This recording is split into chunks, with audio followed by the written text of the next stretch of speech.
Hello everyone, today I'll be showing you what's on my phone, but before that I would like to thank Skillshare for sponsoring this video. Skillshare is an online learning platform with thousands of different classes to unlock your creativity and other skills.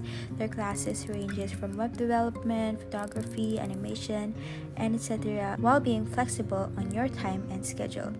Currently, I am watching Amelie Satcher iPhone photography, how to shoot and edit conceptual photos on your phone, since I'm trying my best to up my Instagram game this year since I kind of suck on the aspect of photography, especially using my phone. So if you're interested on unlocking more skills and creativity, the first 1,000 people to click the link on my description box below will get a free trial of Skillshare's premium membership. After that, it's only $10 per month. So this is the iPhone 11 in white and it has 128 gigabytes. Currently I have a hard clear case on, which is slightly yellow already, and it's from OtterBox, and I have a clear photo card of Chanyeol since he is one of my exo biases. So when you open up my phone, I have this lock screen on, which is the same as my wallpaper. I actually prefer to have my lock screen and wallpaper of the same photo since it looks neater that way, and I'll try my best to link the wallpaper on the description box below if you guys want to try it out. I only have 2 pages of apps and all of them are concentrated on the top portion of the phone since I like to always see my wallpaper and it looks neater this way. So for the apps here down below, I have Lose It, which is a calorie counting app. I actually tracked my calorie intake last year to lose my weight as well as maintain it. But as you can see, I don't really use it anymore since January started. And I highly suggest this if you are interested on calorie counting as well, since this actually helped me a lot. And all the others are just the default apps that I always use. So now moving on to the next page, I actually categorized all of the apps into folders by function, but I just named them using the cloud emoji since it looks cute and it actually matches my iPad home screen as well. The only loose app that I have here is Spotify. I actually use Spotify a lot these days since I've been listening to a lot of music. And these are my liked songs. 99% are just EXO music, but if you're interested on my Spotify account, this is my username, and I just have a bunch of public playlists. I don't normally share my Spotify account since I'm quite shy. So for the first folder, I just have Facebook, Messenger. Both of them are just for communicating to my in real life people or acquaintances, family members, etc. Then I have Twitter, which is the app that I use a lot, and I spend a lot of time here as well, and I get a lot of questions about my Twitter account. So this is my at exo-l, and this is a fan account, so heads up, I tweet a lot. Next, I have Instagram, of course, and I have a lot of Instagram accounts, but this is my personal account. It's at cedie.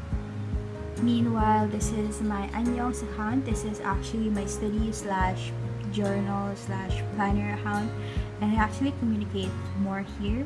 But sometimes my DMs are like a mess, so I tend to just reply on my cedie DM. So if you are in need of an urgent reply from me, make sure to just DM me on my personal account. And I also have this account. This is my art account. It's at strawberry, but I barely post lately since I don't really have that much time because of ACADS and all the other things. And all the other apps that I have here are Gmail, Discord. Discord is actually, I don't know how to explain it. It's like a chatting app, but it has like bots on it and it's more organized in a sense. Telegram is quite similar to Discord at some point. I think you can also send files here on Telegram. And then Viber, I only downloaded that to communicate to one of my professors. So the next folder is my photos folder. So I mainly use Snapseed and Foodie for editing my Instagram photos for ahnyeongs. Well, I only use Snapseed for editing my photos on cedie. And I have Pinterest, although I don't use this a lot. I've been using it lately for room renovation inspiration since I'm currently on the process of renovating my room. But yeah, I don't really have pins. As you can see, I don't really know how to use Pinterest that much. I have Google Photos. This is just to back up my photos from my phone since, for example, my old phone broke, so I can't access all of the photos. Good thing I have all of them backed onto Google Photos. Then I have in preview. This is to preview the photos that I have. As you can see, you can put your recently taken photo or recently edited photo and see if it matches your feed. This app is similar to in preview. This is called preview, but this is for my ahnyeongs account. And yeah, I could check if all of the photos I upload are matching. And the last app in here is called Remini or Remini. This is just to enhance your photos, especially if they're of low quality or pixelated, etc. But this is actually, I think, a paid app, but I only have like the free version of it, so I can't really maximize it. So I barely even use it. Then the last folder is the etc. folder. Like, it has random apps on it. But yeah, first I have banking apps, then PayPal, GCash, PayMaya. If you're not from the Philippines, GCash and PayMaya are like Venmo. Yeah, I think they're like Venmo, or like they're like PayPal in general. And I have Globe One. This is just to track my load and my data, since I always use data. As you can see, I prefer using data because it's faster than our Wi-Fi. Then I have Grab. Recently, I've been using this a lot for Grab food. Then I have Shopee. Oh, I just want to flex my Shopee account. My Shopee account is already on Gold member. I think that's like, I'm not sure if it's a flex or it's something to be embarrassed about. Yeah. And then I have Lazada. Next, I have Clue. Clue is actually a really nice app. It tracks your period, so it says when's your next period going to be, and oops, then your fertile window, and then once you track it, you can see if you have light and heavy bleeding, your sleep cycle, your energy, your sexual activities, energy, pain, emotions, etc. It's a really good app, and I highly suggest this since I always lose track of my period cycle. Then I have Papago. This is just to translate, especially if Baekhyun is like on Twitter and I need to communicate with him. Sometimes I use it for Thai, since sometimes some of my favorite Thai actors or actresses have like those Q&As. Then Netflix. If you're wondering what I'm currently watching Hell's Kitchen. I just started this like today, season 17, the All-Star season, and it's quite interesting. Then I have YouTube. I'm gonna share you what channels that I watch on, since I get a lot of questions. So yeah, I'm subscribed to a lot of people. And then YT Studio, it's to check my analytics, especially your comments, since it's easier to read comments here. And then Google Drive, such an essential app if you are a student, since we have like unlimited Google Drive storage in our university, so this is really helpful. I also have this on my iPad, but for easy access, I have it here as well.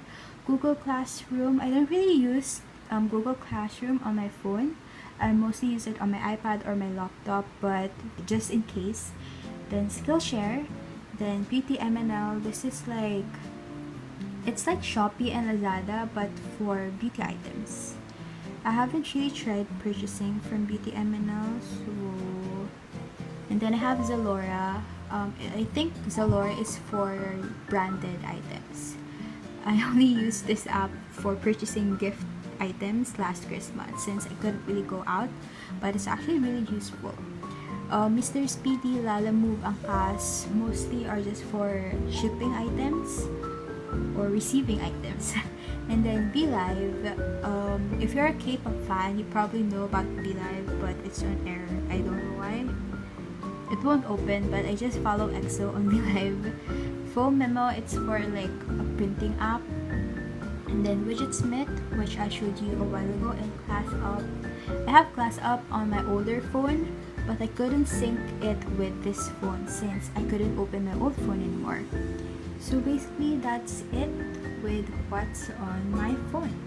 Also, I get a lot of questions on how I avoid procrastination. And my answer to that is I don't really have a lot of apps on my phone, and I don't really have study apps. I don't have study apps. I don't have more entertainment apps like games since I'm not really a game person. I mentioned this before on one of my Instagram lives, but a hack for me to avoid procrastination and to keep myself productive whenever I study is that I use this phone to film my study time lapses. So whenever I use this phone to film my study time lapses, I couldn't really use it, so I have no choice but to study till I finish. So that's the only tip that I could give you to avoid procrastination using my phone. So if you're wondering how I organize my gallery, I don't really organize it. I just have one single folder which is for memes, and I don't have a lot of memes. And yeah, I only have like few photos since I automatically delete the photos that I have uploaded already or vlog clips that I have edited already, and I usually just transfer all of them onto my iPad for editing and then just completely delete them on my phone to maximize the storage. Also, I am subscribed to the iCloud plan. I think that's the 50 gigabytes, extra 50 gigabytes. So I could sync this phone and my iPad, and I think it's actually quite useful since this phone is 128 gigabytes, my iPad is 64 gigabytes only, and the iCloud storage gets used up pretty quickly. So yeah, I think those are like the frequently asked questions.